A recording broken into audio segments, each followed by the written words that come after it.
Assalamualaikum warahmatullahi wabarakatuh. Alhamdulillahilladzi ja'alal ulama warasatul anbiya. Wassalatu wassalamu ala sayyidina Muhammadin sayyidil asfiya wa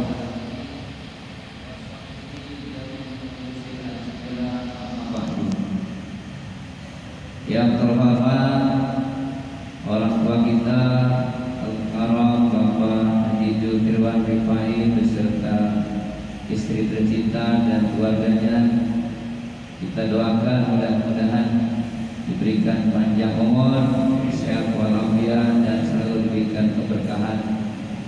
Para alim ulama, para guru-guru kita, wabil khusus Al-Wali Ayahanda Kiai Ibrahim beserta seluruh para kiai yang mohon maaf tidak kami sebut namanya, insya Allah tidak merasa hormat kami. Kita doakan mudah-mudahan seluruh guru-guru kita dipanjangkan umur, disehatkan dan ditambah keberkahannya, amin. Hadirin hadirat sekalian yang mudah-mudahan kita semua mendapat rahmat dari Allah SWT. Puji syukur kita panjatkan kehadirat Allah SWT. Pada malam ini kita bisa hadir untuk sama-sama berzikir mendekatkan diri kepada Allah. Mudah-mudahan seluruh amal ibadah kita diterima oleh Allah SWT. Salawat wassalam marilah kita haturkan pada baginda kita Nabi besar Muhammad SAW. Pada seluruh kiai, saya mohon maaf hadir di hadapan para guru, diumpamakan santri sedang latihan ceramah. Jadi mohon maaf, yang namanya santri pasti nanti banyak kesalahan. Para jamaah sekalian, di dalam tafsir Mafatihul Ghaib, Imam Bahruddin Ar-Razi menjelaskan bahwa i'lam anna kamalatin nasi ala salasati aqsamin, bahwa kesempurnaan manusia itu terbagi tiga. Yang pertama al-kamalat fid dunya wal akhirah, kesempurnaan manusia di dunia dan di akhirat. Yang kedua al-kamalat fid dunya, kesempurnaan hanya di dunia saja. Dan yang ketiga al-kamalat fil akhirat, kesempurnaan hanya di akhirat saja. Yang pertama kamalat fid dunya wal akhirah, kesempurnaan di dunia dan di akhirat itu apa? Maka Imam Bahruddin Ar-Razi dalam tafsirnya menjelaskan bahwa kesempurnaan dunia dan akhirat ini adalah ilmu. Oleh karena itu di dalam Al-Quran surah Asy-Syu'ara ayat 83, Nabi Ibrahim yang pangkatnya Khalilullah ketika munajat berdoa kepada Allah, maka doa yang pertama adalah Rabbi habli hukma, ya artinya Rabbi wahai Tuhanku, habli berikanlah kepada saya hukma. Hukma ini tafsirnya sangat banyak sekali, diantaranya adalah ilman nafi'ah, ilmu yang bermanfaat. Kenapa Nabi Ibrahim dalam munajatnya doa yang pertamanya ini dikemukakan supaya diberikan ilmu? Karena ilmu itu adalah kamalat fid dunya wal akhirah, kesempurnaan di dunia dan di akhirat. Di dunia kalau kita ingin sempurna dengan ilmu, apalagi di akhirat hanya dengan ilmu kita bisa mencapai kesempurnaan. Kenapa demikian? Sebab kita ambil contoh, ada seorang bayi kebetulan ditakdirkan oleh Allah ibunya hidup dalam garis kemiskinan, sehingga pakaiannya pun sederhana, kulitnya pun hitam, dan aroma badannya pun tidak sedap, dan kondisi rumahnya yang memprihatinkan. Ketika ada seorang ibu pejabat, apakah itu ibu menteri, ibu gubernur, ibu dewan, yang penampilannya mempesona dengan pakaian yang mewah, aroma yang wangi, dan kemudian badan yang sangat mulus, putih. Ketika seorang ibu menteri ini ingin menggendong si bayi ini, maka si bayi ini akan menangis. Kenapa demikian? Padahal antara ibu menteri dengan ibu kandungnya ini sangat jauh. Ibu kandungnya aromanya bau tidak sedap, ibu menteri begitu wangi, ibunya begitu buruk wajahnya. Kalau ibu menteri ini sangat cantik. Kenapa demikian? Karena ternyata seorang bayi ini adalah makhluk yang jujur. Dia mengetahui mana yang punya pengaruh, yang mengatur dia, yang mengasuh dia, dan yang selalu mengurus dia. Oleh karena itu di dalam Al-Quran yang sering kita baca dalam surah Al-Fatihah, Alhamdulillahirabbil alamin, segala puji bagi Allah, Rabbi, Allah itu yang mengatur alam semesta. Dalam surah Al-Nas ayat yang pertamanya, Qul a'udzu birabbin nas, Allah itu yang mengatur manusia, mendidik manusia. Termasuk kita lihat kita lihat hewan, apakah itu kucing dan yang lainnya, maka siapa yang mengasuh, memberi makan dia, memberi minum, bahkan memandikan hewan tersebut, maka hewan ini akan nurut dan patuhnya kepada orang tersebut. Walaupun temannya lebih hebat, dia lebih patuh kepada yang mengurusnya. Oleh karena itu, kalau kita diberikan ilmu para hadirin sekalian, maka kita akan mengetahui bahwa kita ini diberikan nikmat oleh Allah, Rabbin nas, dengan aneka nikmat, baik itu nikmat makanan, nikmat alam semesta. Maka ketika kita menyembah kepada Allah, maka tujuan kita adalah balas jasa yang disebut syukur. Seandainya seorang anak sudah sukses, maka ketika dia sukses memberikan anugerah kepada orang tuanya, maka anak yang cerdas, yang punya ilmu, pemberiannya kepada anak ini adalah balas jasa yang disebut syukur. Itulah yang berilmu. Kalau yang tidak berilmu, seorang anak memberikan jasa yang baik, baik itu memberikan uang dan pakaian dan sebagai makanan, akan tetapi niatnya bukan untuk balas jasa, niatnya untuk diberikan harta yang lebih, maka akan beda, saudara sekalian. Kalau seorang anak berbakti kepada orang tuanya, memberikan anugerah kepada orang tuanya dengan niat syukur balas jasa, dia tidak akan merasa sombong, dia merasa selalu kurang, karena berapapun pemberian yang dia berikan tidak seimbang dengan jasa yang telah diberikan oleh orang tuanya. Kita hidup ibadah, kalau niatnya ibadah, kalau kita niatnya ibadah bersyukur, maka ibadah kita berapapun banyaknya tidak akan terasa sombong, karena ibadah kita belum seimbang dengan nikmat yang Allah berikan kepada kita. Inilah makanya ilmu itu menjadi kesempurnaan di dalam ibadah. Manakala orang punya ilmu, niatnya bersyukur, seperti hadis Nabi kita Muhammad SAW, ketika semalam Nabi terus-menerus sholat sampai kakinya bengkak. Kemudian istri tercintanya Siti Aisyah berkatakan, engkau sudah dijamin masuk surga, kenapa engkau selalu ibadah? Nabi menjawab, apalah aku abdan syakuro, apakah aku tidak ingin menjadi hamba yang banyak bersyukur? Tapi sebaliknya Bapak, banyak di antara kita kalau tidak punya ilmu, ibadahnya tidak sempurna, niatnya ingin masuk surga, berarti seolah-olah seperti anak memberikan penghargaan kepada orang tuanya, ingin diberikan saum. Yang kedua, kenapa ilmu ini menjadi kesempurnaan di dunia dan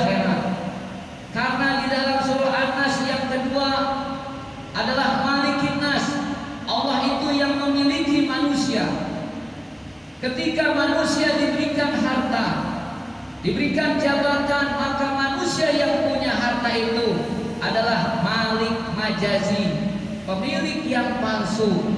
Malik hakikinya adalah Allah Subhanahu wa taala. Manusia diberikan harta bukan memiliki, tapi hanya sekedar amanah. Oleh karena itu setiap manusia yang diberikan ilmu, ketika ia mempunyai harta, maka harta itu akan diinfakkan, ditasarufkan, digunakan untuk kembali ibadah kepada Allah. Dalam sebuah riwayat, Nabi kita Muhammad SAW didatangi oleh Sayyidina Utsman bin Affan. Sayyidina Utsman bin Affan membawa setandan kurma. Kemudian diberikanlah setandan kurma ini oleh Sayyidina Utsman di hadapan Nabi kita.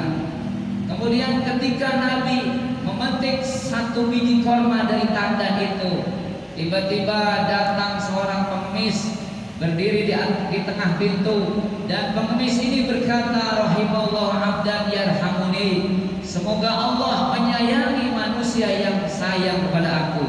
Akhirnya Nabi berikanlah tandan kurma ini kepada pengemis itu.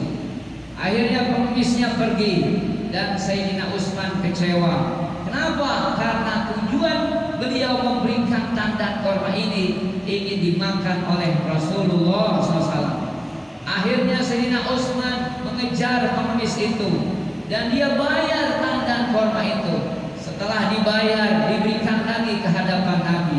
Datang lagi pengemis seperti tadi, diberikan lagi oleh Rasul. Dikejar lagi oleh Sayyidina Utsman, dibayar lagi sampai 3 kali.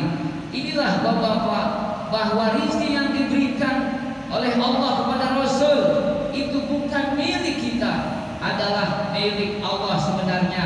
Oleh karena itu sungguh bahagia orang tua kita Bapak Zulkifli Rifai diberikan rezeki oleh Allah pada malam Jumat ini, diinfakkan, ditasarufkan kepada jalan yang baik, apalagi disedekahkan pada ulama. Insya Allah ini tanda akan mendapatkan keberkahan, dan insya Allah rezekinya tidak akan berkurang. Amin ya rabbal alamin.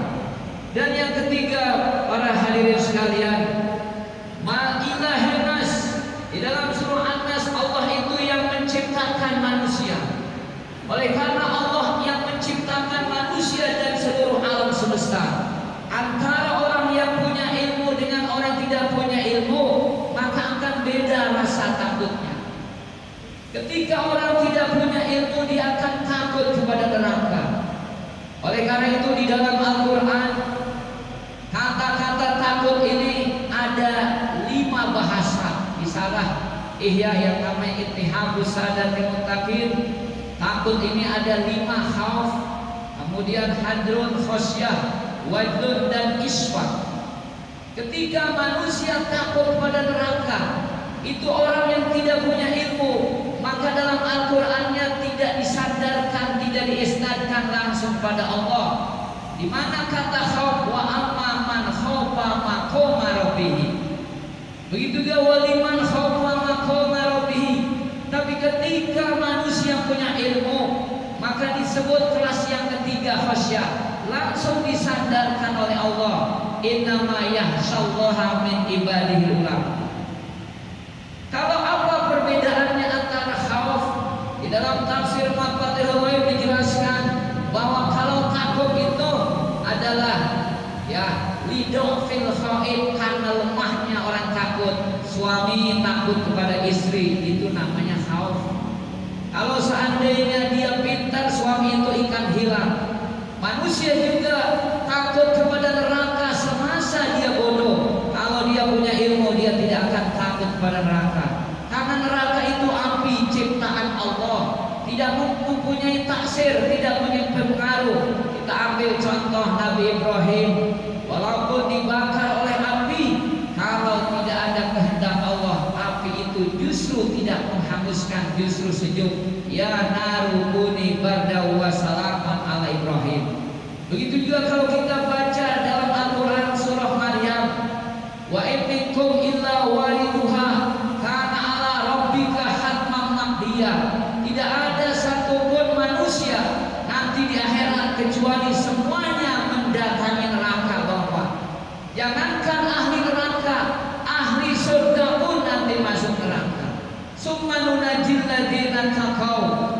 Bedanya orang yang ahli surga, orang bertakwa diselamatkan, dan masuk nerakanya pun dengan rasa sejuk. Wa nadaru zalimina fiha jisya. Kalau ahli neraka baru selamanya. Inilah perbedaan orang yang punya ilmu. Karena apa? Karena termasuk api adalah makhluk la ta'siro, tidak punya pengaruh.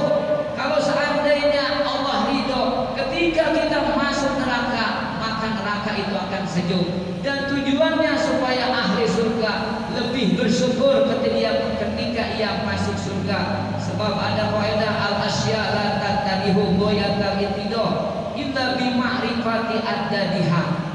Kita naik kereta, kemudian kereta itu tabrakan, seluruh penumpang selamat, cuma kita yang seluruh penumpang terkapar mati, kita saja yang selamat. Maka kita akan merasakan betapa besar nikmat selamat itu. Kalau ahli surga langsung masuk surga, dia tidak akan tergembira 100%. Begitu sudah melihat siksaan neraka betapa pedihnya, dan ia selamat masuk surga, akan merasa sungguh bahagia. Termasuk hadirin sekalian, di masa COVID-19 ini, mari kita pasang ilmu bahwa penyakit itu ilahi nas, Tuhan yang menciptakan. Berarti kita kalau punya ilmu, jangan takut dengan penyakitnya, takutlah dengan Tuhan yang menciptakan. Kalau saya ambil contoh, kita naik perahu di tengah lautan, menyeberang dari satu darat ke daratan yang lain. Ketika kita naik perahu menyeberang, kita gunakan perahu yang tangguh. Walaupun kayunya yang hebat, kayu jati, mesinnya yang sangat kuat, tapi itu sekedar syariat, sekedar sabab untuk selamatkan kita. Tidak ada taksirnya. Walaupun perahu dibuat dengan tangguh, mesin yang canggih, kalau Allah kehendaki dengan menurunkan hujan, menurunkan angin yang besar, ombak yang bergelombang tinggi, tidak ada artinya perahu dan mesin itu. Begitu juga protokol kesehatan adalah sabab. Ketika Allah turunkan musibah, maka tetap saja Allah akan berikan penyakit itu. Tapi ada yang namanya khariqul adat. Khariqul adat itu walaupun tidak pakai perahu, tidak pakai mesin, manusia bisa jalan di atas air, di atas laut. Kalau kita dengar sejarah Syekh Asnawi, Ceringin Banten, ketika ia dikejar oleh pasukan Belanda, maka Syekh Asnawi langsung ke laut dan bisa jalan di atas laut. Ini namanya ilahi nas. Kita punya ilmu Allah yang menciptakan selamat.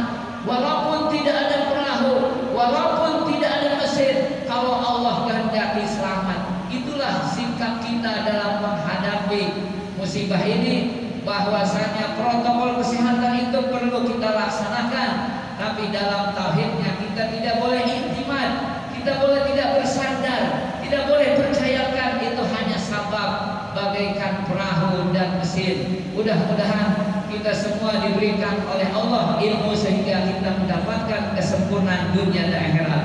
Itu baru kesempurnaan yang pertama. Ada kesempurnaan dunia saja, makanya wa alhiqni bis-sholihin waj'alni min warasat waj'alni lisana sidqin fil akhir waj'alni min warasati jannatin na'im.